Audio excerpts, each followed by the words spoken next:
Not since flying reindeer have the holidays seen something so amazing. Just in time to make selfie-ready holiday hair easy. Introducing the do-it-all styling tools for glam holiday hair. The holidays are happier with glam hair. And the Knot Doctor all-in-one dryer brushes from Conair makes it easy. Detangle, dry, and style in one step. No elf needed. The Knot Doctor collection has a dryer brush for every hair type and style. The pink smoothing paddle dryer brush has Flexolite bristles for painless detangling and high-performance power for quick styling and smooth, shiny results. And the purple dryer brush comes with a bonus volumizing attachment to boost lift and volume at the roots. It's perfect for salon blowouts at home. And since they're ideal for every hair type and length, they make great gifts for everyone on your list who wants beautiful hair without the hassles. Shop the Knot Doctor dryer brushes at Conair.com or at your favorite retailers now.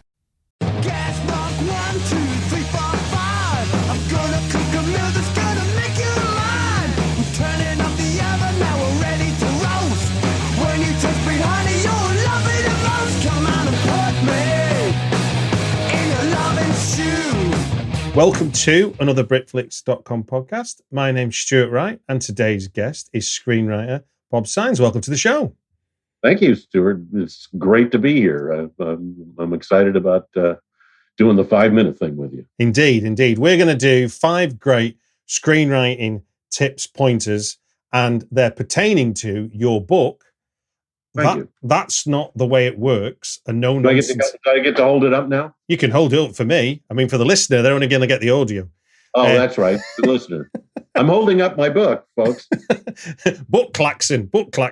A no-nonsense guide to screenwriting. So you as a screenwriter, and obviously in the intro, you point out there are, 20 pages of screenwriting books on Amazon you identified?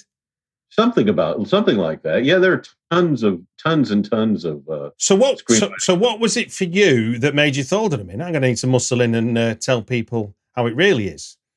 Well, one of the things is that I have 18 produced films. And so I get to do. I decided I would write it from my experience. Write it from what I've experienced and what I've learned and what I've learned on the job. And I thought that was an important thing because I don't think there's a whole lot of books that do that. But it's the second half of the book that most people have been really excited about, and that I think it's the only one out there that talks about how to be in business as a screenwriter, how you operate your business as a screenwriter, what it's like after you write the script. And the whole second half of the book is, what do I do after I write the script?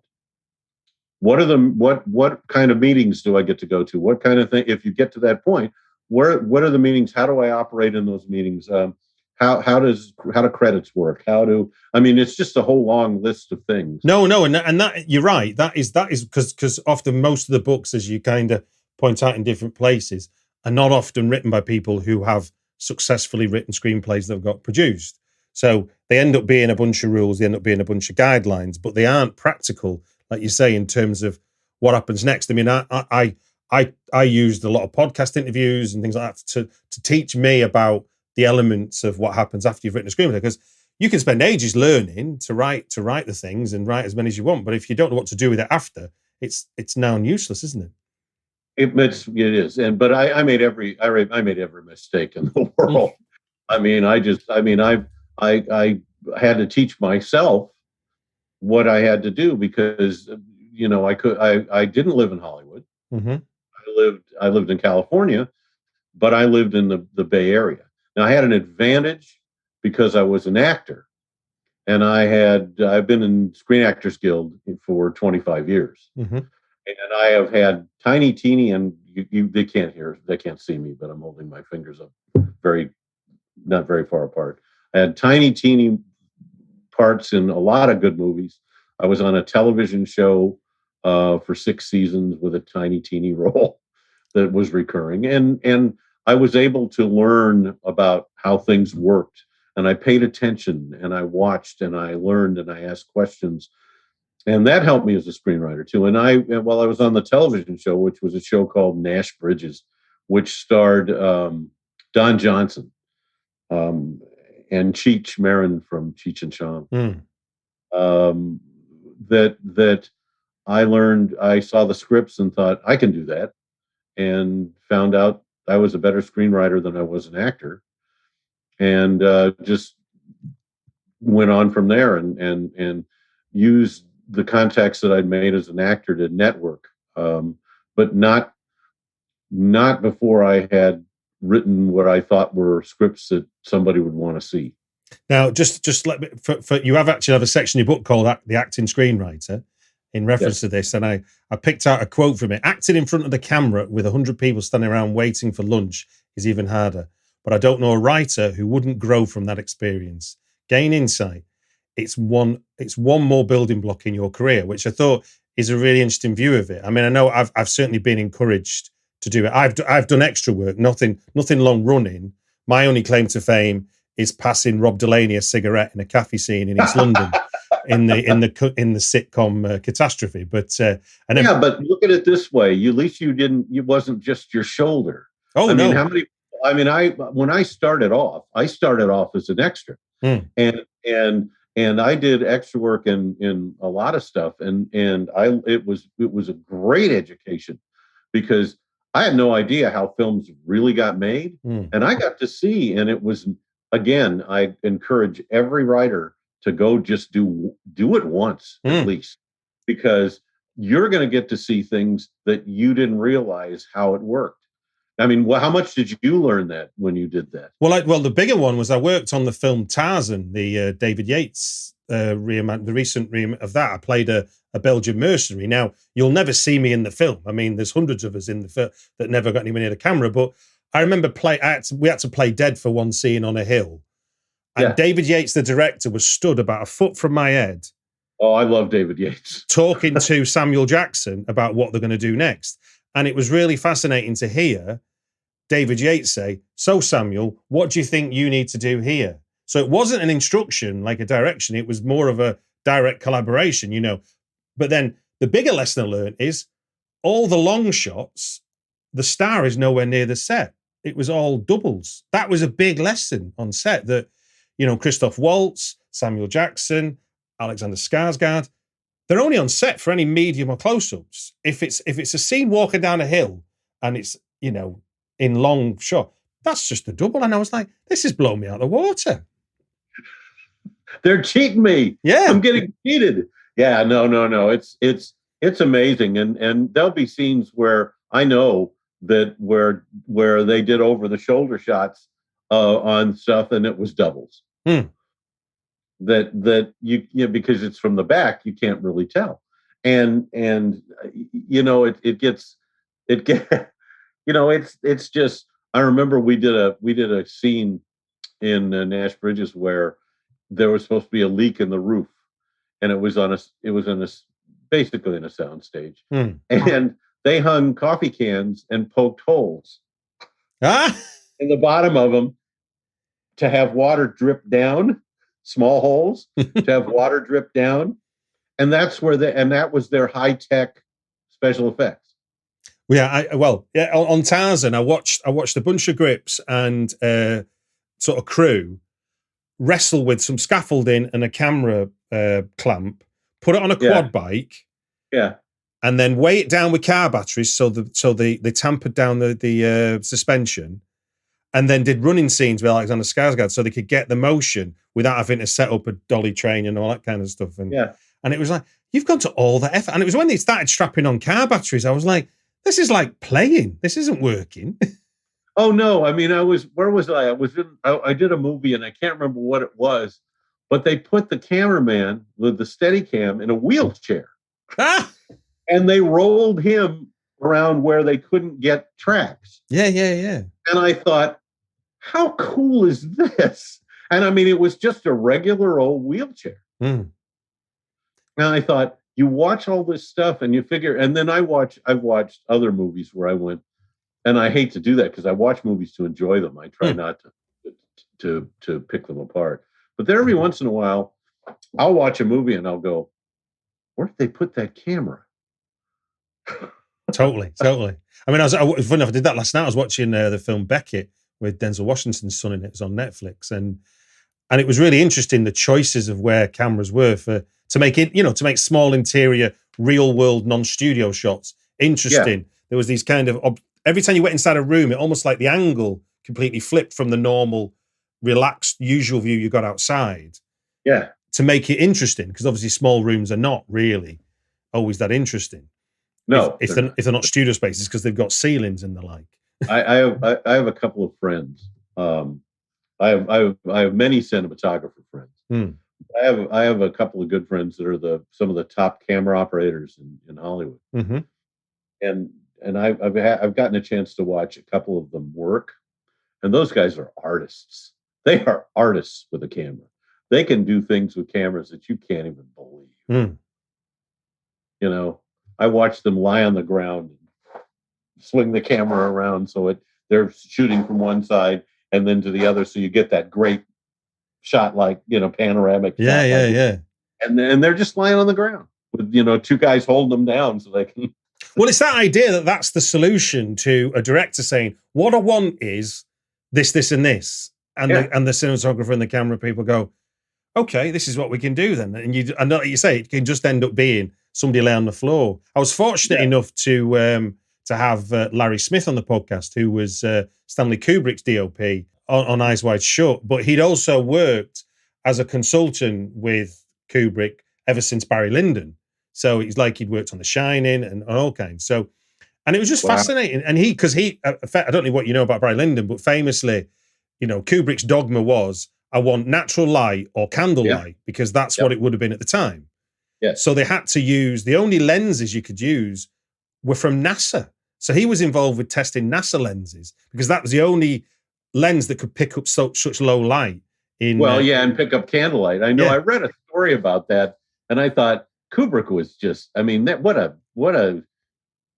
he was something else. Yeah, well, because Larry had been working with Nicholas Winding Refn. He did a couple of his films. The most recent one would have been Only God Forgives, which there's a lot of comparisons with Kubrick's films and Winding Refn, like as in he's ripping him off. But it's like, well, if you think the cinematographer is the same person, that's kind of like using a skill that's available to you. Like here's a tool set that's available. Larry Smith. Oh, I've been very fortunate. I got to know Hiro Narita, the cinematographer. Wow. And Hiro Narita is a great guy. I mean, he's retired now. But I worked on, and he's just a top, but he'll do any, he just loves to do what he does. And I worked on the movie, The Milk with Sean Penn. Okay. Yeah. And I played I played a riot cop. And so I do get to bump into Sean Penn at one point, violently. But I was out there and they were filming this gigantic scene where they're having this candlelight march and all this stuff. And they had it all set up, and I'm watching this like fourth or fifth cameraman standing over on the side. And I look, and it's Hiro Narita. And I said, "What are you doing?" I said, "What are you doing?" And he said, "Oh, I didn't have anything to do." And they called and they said, "Would you like to be a cameraman on this one scene?" So I said, "Okay." Wow. And this is this is your average great, spectacular cinematographer. I'm in Zodiac. And that was shot by Harris Savides. Okay. The late Harris Savides. And he actually operated camera in the scene I was in. And I had a chance while everything was being set up and everything, and he was sitting there because the camera was like 6 inches from my face at one point. And I said, and so I got a chance to say, we know some people, we know some other cinematographers. I know some other cinematographers that that are friends. And I said, but I just have so much respect for you. And we had a really long talk about film versus digital. Oh, wow. And he hated digital. He still wanted to shoot film, even though he was shooting Zodiac on digital. I said, "Do you like it?" And he goes, "I hate it." Larry Smith speculated that he thought that Kubrick would have hated digitally. Did he really? Yeah, he thought he would. He said he'd use it. He said, but he said that it's the for him it's the organic quality of film and the unpredictability. So you get to make the prediction yourself. You get to engineer it, whereas digital is a ones and zeros reproduction of what light does to ones and zeros, not what light does to chemicals. And yeah, and that's part of what Harris Savides was talking about. But David Fincher, who directed Zodiac, which, well, that was a fascinating thing. And yes, David Fincher does do take 75. Does he? So, yeah. I did one scene that I'm in that Jake Gyllenhaal is in, and we got to about 73 or something, and it's where he bangs his hand on the cab. I screech the cab to a halt when he's running across the street, and he bangs his hand on the cab, and then that's when the focus of the film turns from him to me, and I'm a cab driver, and he bangs his hand and runs across the street. Well, after about take 74 of that, him running across the street and me screeching to a halt because Fincher wanted the light to be perfect or something, he walked up to the cab window and knocked on the window, and I rolled it down, and he said, "Do you want to do this again?" And I said, "Not particularly." And he went over to David Fincher and goes, "One more." I will do. He said, actually, I think he said, "We will do one more." Well, look, sir, let's, I'll just explain for the first time listener coming along, the 5x5 rule is very simple. It is Bob has given me 5 headings to work from. I will announce each one as we go. And there is a timer that I'll be keeping an eye on. Well, I'll be letting fly. And every time we reach the end of 5 minutes, we will hear a dog bark,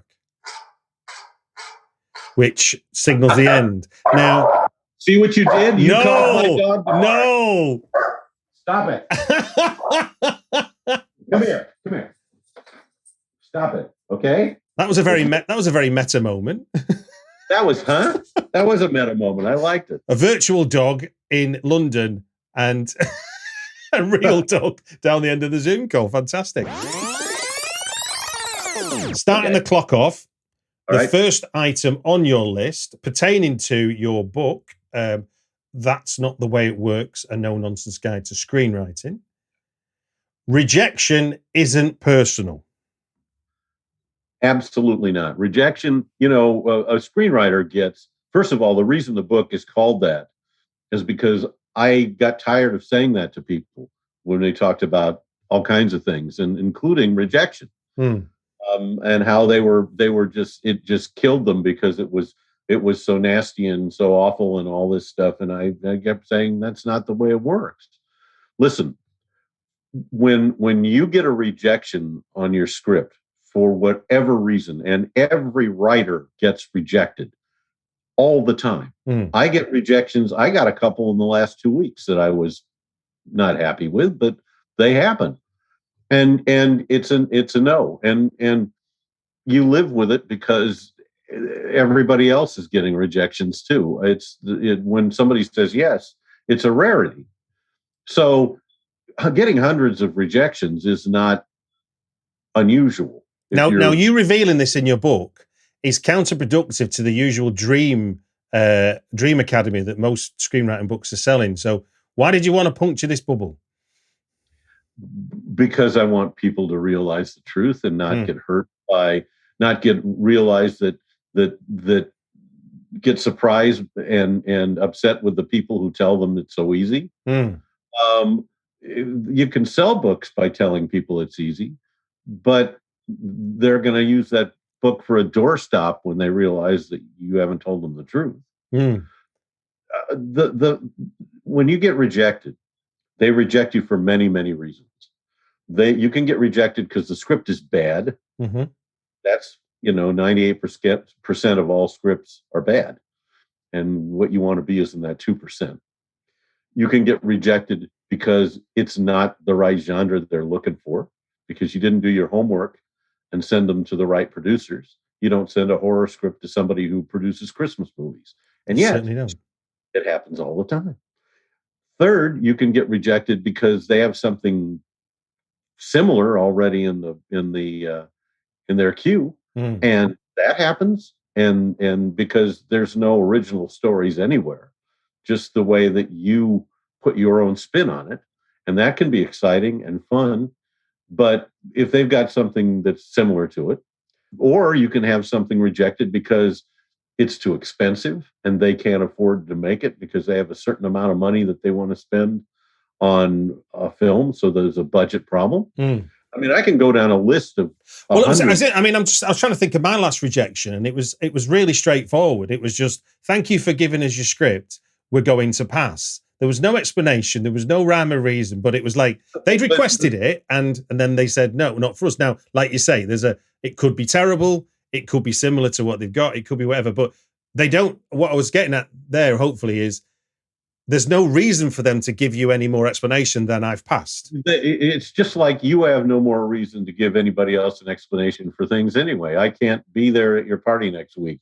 It doesn't work for me. You don't have to tell them that, your dog needs to be dewormed or something. It's the same thing. No, we've said no. But the thing that writers need to realize is they're not rejecting you. They're rejecting the words on the page. It's not a personal slight to you as a human being. They don't think enough of you to do that. They don't have that. They don't want to get to know you until they like something you write and are interested in it. That's when they start to think, hey, maybe we should get to know this person, because once you option a script of them, they are interested in knowing who you are. They are interested in knowing whether they can work with you, whether you're going to be a cooperative writer, whether you're going to understand how films get made. It's interesting, isn't it? How the perception is that you're going to somehow break a ceiling that nobody's broken before because you've written the script that nobody's written. There's like this naive belief that you've somehow found a new secret that thousands of other screenplays that have gone before you. And yet you wrote a script about a DEA agent whose family gets killed, and you're going on a revenge, which is pretty much every Steven Seagal movie of the late 1980s. There's our first 5 minutes up. That was a quick 5 minutes. The next one on the list is, before you write, you need to have something good to write about. What do you mean by that? I mean that why waste your time spending as much time as it takes to write a great script, and it takes time and craft. Why waste it writing something that isn't going to sell because of what you're writing about? And like I said earlier, the DEA agent whose family gets killed and you go on a revenge thing. It's been done to death. And when is the last time you saw a movie like that? I mean, I'm going to say in your book, there's a chapter called "Choosing Your Story and Premise." I picked out a little quote, which is, one of the worst pieces of advice I hear given to screenwriters is, write only what you know. And then you added to that, great writers don't write what they know what they write. And it's the truth. If you want to write about a subject, do the research, figure it out, and then write about it. You have to base everything in reality to make stuff up about it. If you want to write about hospitals, find out about hospitals. If you want to write, the worst, how hard it is to become a registered nurse, right? Mm-hmm. Yeah. Okay. In one script I read not too long ago, there was a registered nurse who was only there because she was doing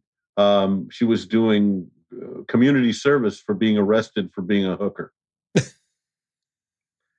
And I said to the writer, have you ever been in a hospital? And he said, but it's a movie. And that's when I said, have a great life. Wow. I can't help you. This is a lot of writers, and it's only because they think screenwriting is easy, And you and I both know it's not. So what for you is a good way to say you've got your basic idea. What for you is a good way to scrutinize an idea to sort of test its validity to go and write a movie? First of all, look and see if there's anything like it. Okay. And then ask yourself a lot of what ifs about it. What if I did this? What if I did this? What if I did this that's different? A quick thing. I have a friend of mine who's I haven't seen in a while. His wife did the 23andMe thing. And she found out all about her history. Then she looked up people who had the same DNA as her so she could see her relatives were on there, and found out her father had done a little extracurricular activity. And that she had a brother she did not know about. Wow. Yes. And he's telling me about this, and my mind is going bang, bang, bang, bang, bang. And then he says, so by chance, they're having a family reunion, like within 3 or 4 months of this. And she says, she talked to her family and they invited him. And she had talked to him and he didn't have any family and he didn't really know anybody and was really kind of alone.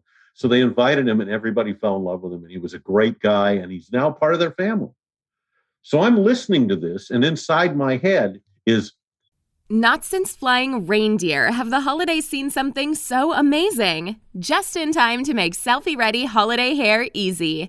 Introducing the do-it-all styling tools for glam holiday hair. The holidays are happier with glam hair. And the Knot Doctor all-in-one dryer brushes from Conair makes it easy. Detangle, dry, and style in one step. No elf needed. The Knot Doctor collection has a dryer brush for every hair type and style. The pink smoothing paddle dryer brush has Flexolite bristles for painless detangling and high-performance power for quick styling and smooth, shiny results. And the purple dryer brush comes with a bonus volumizing attachment to boost lift and volume at the roots. It's perfect for salon blowouts at home. And since they're ideal for every hair type and length, they make great gifts for everyone on your list who wants beautiful hair without the hassles. Shop the Knot Doctor dryer brushes at Conair.com or at your favorite retailers now. what if he was a serial killer? Yeah, I was just thinking the same thing. Yeah, you were. What if he was a sociopath? Yeah. What if he was a stalker? And all these things are banging around in my head. And these are the kinds of things that make for a good premise for a movie. I just gave away a good premise, didn't I? But make these are the kinds of things you need to be thinking about. These are the kinds of things you need to look at.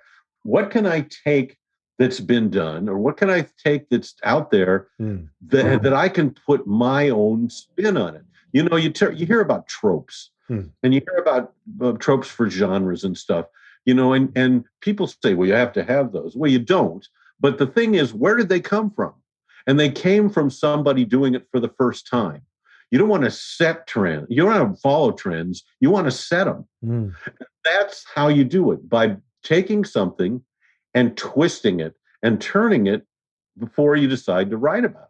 Because then you can come up with stuff that's really interesting and different. Do you use other people as a sounding board for when you're developing your ideas? Yeah, sometimes I absolutely do. I have a group of like 10 writers. Yeah. 12 writers, and some of them are very well-known writers, that we all send each other our scripts when we've got like third drafts of them to see what they think. And we all tell each other the truth. This is great. This is not lousy. I just read from one of them. Go on, finish your sentence.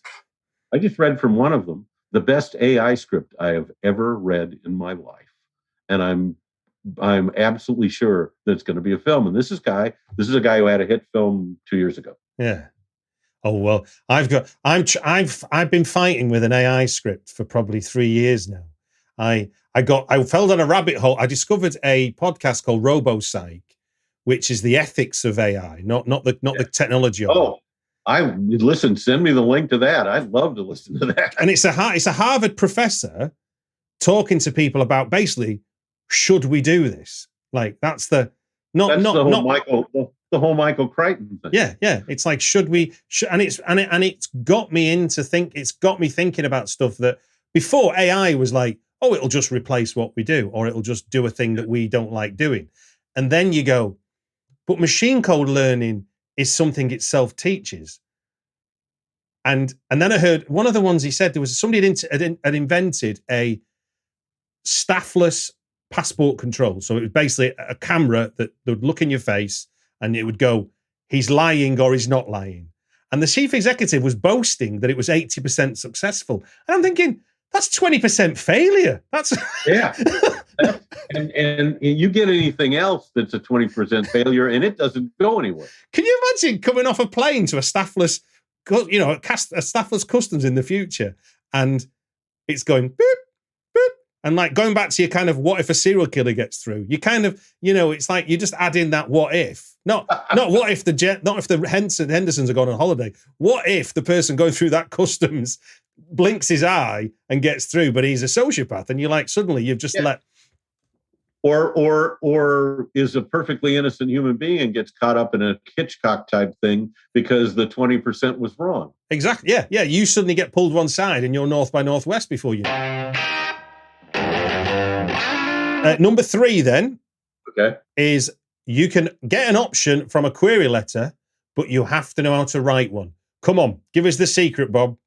Okay, here's what happened. Here's the thing, that I have a friend who was unrepresented, did not have a rep. Right. Okay. I've optioned a lot of scripts before I was ever represented by a manager or agent. Mm-hmm. But I did it through networking because I was an actor before, and I was like barely successful, but was on enough great sets to be able to meet with people. Yeah. Become friends. That's the secret. But my friend Chuck has had 4 movies made, 3 that end up in theaters, from just query letters to producers. Wow. Yep. And the reason is he's the king of being able to do the right kind of query letter. In my book, I talk about the query letters, and I give a lot of examples of what you should do. But the basic rule of thumb on a query letter is if it takes more than 25 seconds for the reader to read your query letter, you're not going to go anywhere. They don't want a tome. They don't want a full page. They want, hi, here's my name. Hi, I know who you are. This script is right in your wheelhouse. Here's the log line. Can I send it to you? That's it. 25 seconds. And I've had people that come back to me who have never had success with query letters, who send me now notes, either emails or Facebook notes or whatever, who come back and say, I copied what you did in your book, and for the first time in my life, I'm getting script requests. And you're right. They don't read them if they're longer than 25 seconds to read. And I said, they get hundreds of these, and they want to be able to go through them quickly. And if your whole thing is, hi, this is your next Oscar winner, and here's the reason that I wrote this.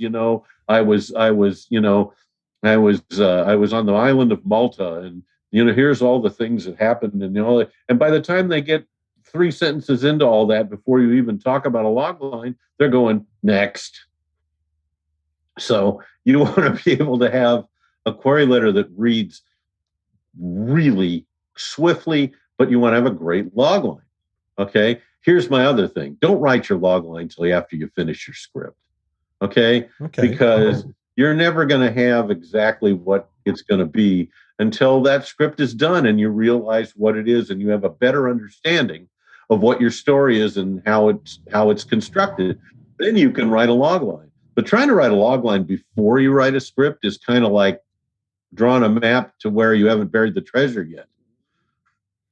It is a struggle. It is a struggle though, once you've written that script, to sort of go, here's 95 pages. Can I get it into 25 words? It doesn't have to be 25 words. That is an urban myth. Okay.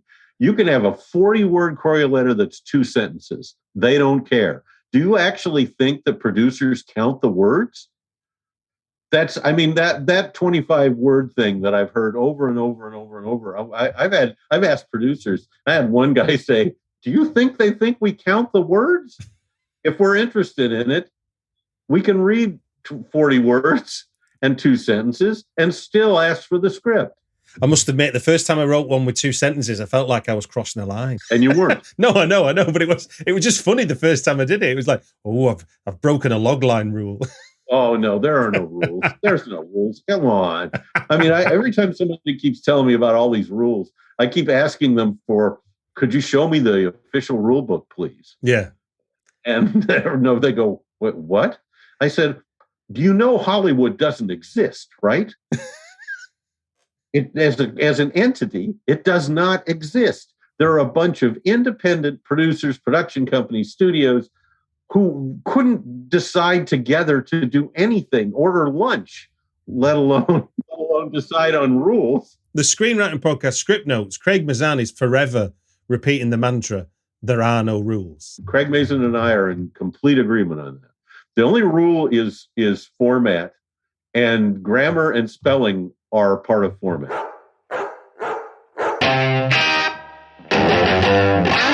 Here's a controversial one, I think, on our list of 5. Screenwriting is a craft, not an art. It can be an art when this film is done and it's good. It can be. But it is a craft. It is absolutely a craft. Producers, it's a business, first of all. Mm. When anybody decides to option or buy your script or hire you to rewrite or do whatever happens for you as a writer, yeah, okay, that is not an artist's decision. That is a business decision. And it's 100% business decision. 100%. And then they expect you to use your imagination, your creativity, and your understanding of the craft of screenwriting. Mm. My definition of screenwriting is to be able to tell a good story with layers of stuff that you have to have for a good story, and great characterization in characters and character building in the least words possible. And what I'd like to add to that is something I heard recently, actually, was you're providing the instructions to a load of other people to bring that story to life. And if the words on the page don't do that, then you've kind of failed. And what so it's a craft. It's a craft. You have to be able to craft a script that the first person that ever sees your script after somebody requests it they're called a reader, which means you have to write your script to be read, but you have to write it in a way so that the person who's reading it sees it in their head as they read it as a film in what I call mind theater. Well, actually, I'm gonna tell you the truth. My friend Jim Kalergis, who's a great writer, gave me that term one time, and I said, I'm stealing it. Can I steal it for England then? Can I? Yes, you sure can. I like it. But what I call mind theater, and when I say in the least words possible, I mean you're not the costume designer, you're not the set designer, you're not all those things. Your job is to tell the story, and if you tell it well enough, or even describe, I don't even describe my characters unless something about them physically is a plot point. I never even describe my characters except to give them an age range. But the thing is, if you do it well, and if you craft your script well, that reader will fill all that stuff in their head with the picture that they see. So what you're doing is you're making that read personal to that reader. And once you make it personal to that reader and they want to keep reading, they're going to like it because they're going to see things that they like. Totally. Because they've put themselves into it. I think the important thing there that you've said, which I think weirdly, given that screenwriters write, is making a screenplay readable. It's because you can end up making it nonsense, can't you? You could just write very oblique sentences that don't really run into each other, whereas you want the flow to flow like the action of the movie or the drama in the scene. It needs to be eminently readable. And that's what I think people don't understand. A lot of screenwriters don't understand, that the first the first people that see it are readers, which is why I've heard, well, you don't write direction, don't write too much direction for the characters because the actors will get offended. And I always say, what actors? There aren't any actors. No actors exist in this script. Well, you might offend a director if you do this. And I thought, what director? There is no director. There's no director that exists. And they say, well, if there's a fight, you can write "they fight" because the stunt coordinator will figure out the rest of it. And my thing is, what stunt coordinator? There isn't a stunt coordinator. And if you just write "they fight," there never will be. What you want to write is what you want seen on screen to advance the story. Yeah, that's sound beyond sound. Because there's a mistake you can make to be too brief with it, which is sort of giving up responsibility for what fun you could have with, like, say, a fight scene, for example.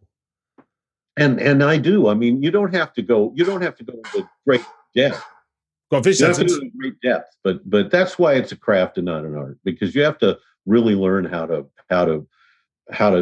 that fine line that you have to walk to have the reader be able to see a real film in front of them, but they can fill out the stuff that you have to leave out, and they will. If it's a good story, they will fill in those holes. We've got the final one, and I picked another quote out from your book, which was, "Screenwriting isn't a zero-sum game. If one person succeeds, that doesn't mean someone else fails." I love that. By the way, I love that notion. There is room for anyone to succeed. Just write an amazing script. Problem is, as you point out, Bob, that's not easy to do, and is kind of rare, as you put honestly. But your final that leads me into your final point, which is, don't give up. Don't give up. You and I are gonna talk about this at a later date, I hope. Mm-hmm. But there's a poster behind me for a movie called Extracurricular Activity you can't see. From the time that I wrote it to the time that it got made was 18 years. It still continues to be a movie that gets watched all the time on Amazon Prime all over the world. Very, very pleased. I bet. But it took 18 years. And what I did when I wrote my first script, to the first one that I ever got, from the time I wrote my first script to the time that I had my first produced film, was 12 years. And the average is about a decade. It's about 10 years of hard work for most every writer. If you talk to super successful writers, they will tell you that it took them 10 years. And everybody thinks, oh, this guy was an overnight success. Eric Heiser wrote Arrival 10 years before it got made. Yeah, there's a brilliant interview with Brian Koppelman about that. And it is that don't give up in a nutshell, isn't it? Like your extracurricular activities. Yeah. This isn't an easy road. This is a very difficult road because it's not easy to write a great script. It's very difficult to write a great script. You have to keep learning and writing and learning and writing. And some people it takes 5 scripts, some people it takes 3, some people it takes 8 or 10. It just depends on your learning curve and your natural ability as a storyteller. The thing about it is that, and I'll say this, and I've said it in the book a lot. I keep saying it in the book because I want people to realize this is the truth. Producers buy story. They don't buy anything else. And they want a great story, and then they can develop that script from there. But you have to have a story. You can't just have a series of scenes, and you can't just have an idea. It has to be a coherent story that goes from one point to another point where it's exciting between, or interesting or compelling or dramatic or scary or funny, but it has to be a story. And the great screenwriters, if you talk to them or see them or learn about them, are great storytellers. I have 2 favorite screenwriters. My favorite screenwriter right now is Billy Ray. And Billy Ray is the number one go-to screenwriter in Hollywood. He gets $350,000 a week. Wow. To fix scripts. But he also wrote two of my favorite movies, one called Shattered Glass and one called Breach. You could look at both of them and be amazed at how fabulous they are. But he's an incredible writer and a great storyteller. William Goldman was a great storyteller. You'll find that all the really good screenwriters are great storytellers, and that's what you kind of have to, if it's not innate, if it isn't natural to you. I've met a couple of people that they're just natural storytellers. If they were cavemen, they would have been the ones pointing to the cave paintings and telling all these great stories. There are people with a natural ability to tell stories, and there are people that aren't, but have become good screenwriters because they have learned how to tell a story. But it is all storytelling. And when you get away from that and get into the formula stuff from some books, or you get into other stuff that you did, some of the minutia of screenwriting, that you hear all these rules and all this stuff, that will all drag you down and keep you away from the storytelling you need to do. And how you get there is not giving up. My last 4 or 5 years, Bob, have been discovering that minutiae was what was half the battle. I was distracted by this idea there was a quick route to a screenplay, and the plot was going to somehow save me life.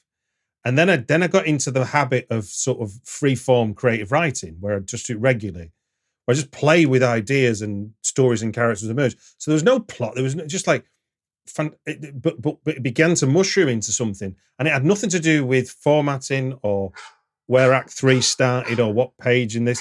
And there is a lot of misguided advice, which is somehow geared towards making it seem like it's easy, but actually coming up with ideas and putting people in situations and what to do about that, and developing a character and surprising you. If you can surprise yourself, which I believe sort of freeform writing helps you do. I'm not an outliner, so I'm a pantser, and I let my character. I have an ending that is solid, rock solid, and I know where it is, and I know what path they need to be on. But sometimes my characters take me places that I'm surprised about and that I really like, but it still has to remain on that path. Yeah. But I like some of the things that happen that I'm surprised about, or new characters that are introduced to as something to move a plot point, and find out, wait a second, this character could be really important.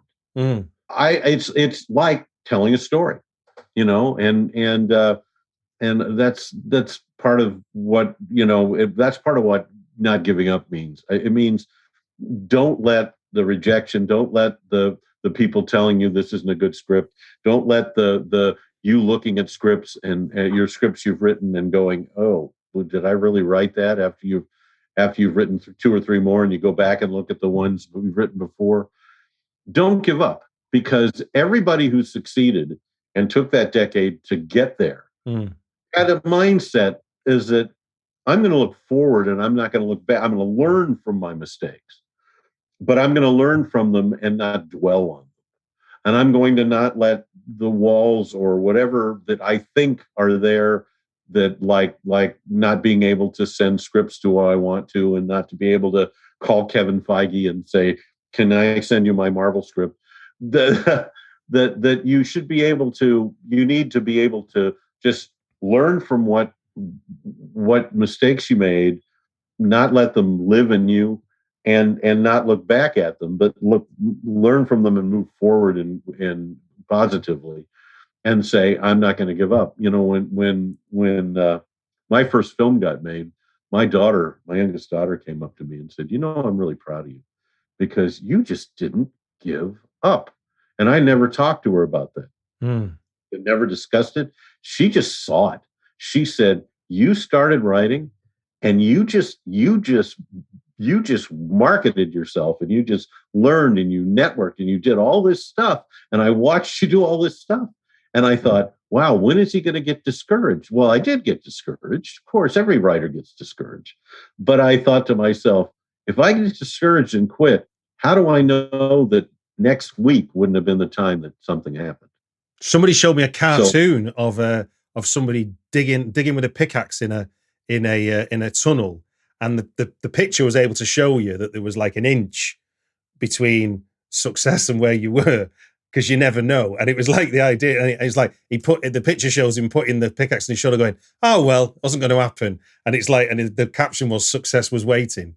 And I mean, obviously that's not guaranteed. Nobody's guaranteed it and no one's entitled to it. And you never know how you're going to get there. Producer read Extracurricular Activity, which is like the anti-family movie. Okay. It's like as far from a family movie. And yet my first job was writing a Christmas movie. And the person the producer who gave me that job read Extracurricular Activities and saw in it a writing voice that they really liked, and said, do you think you could write a Christmas movie and not something that's as black and dark and bleak as Extracurricular Activity? And I said, of course I can. And I did, and it was a huge hit. But the fact is, you never know what it is you've done that is going to spur on something else. If you quit, you'll never know that. Indeed. Well, look, on that positive note, Bob Saenz, screenwriter and author of That's Not the Way It Works, a no-nonsense guide to screenwriting. It just gives me to say thank you very much for giving us your time on the Britflicks podcast. Oh, thank you for having me. I hope we can do it again. I want to do an extracurricular activity. No, I think, the signs are there that would be a fun thing to do. And I think looking back on that 18-year journey of a script that you, in your book, you describe as being your calling card script, wasn't it, originally? It was my calling card. Yeah. We can talk about calling card scripts because they really exist. Yeah. But I wanted to, the story of that script and how it got made is like a roller coaster. Well, look, let's stay in touch and we'll make sure that happens. All right. Well, this was delightful. I love the 5-minute thing. I like the questions because I got questions I don't usually get asked. This was really great. Anytime.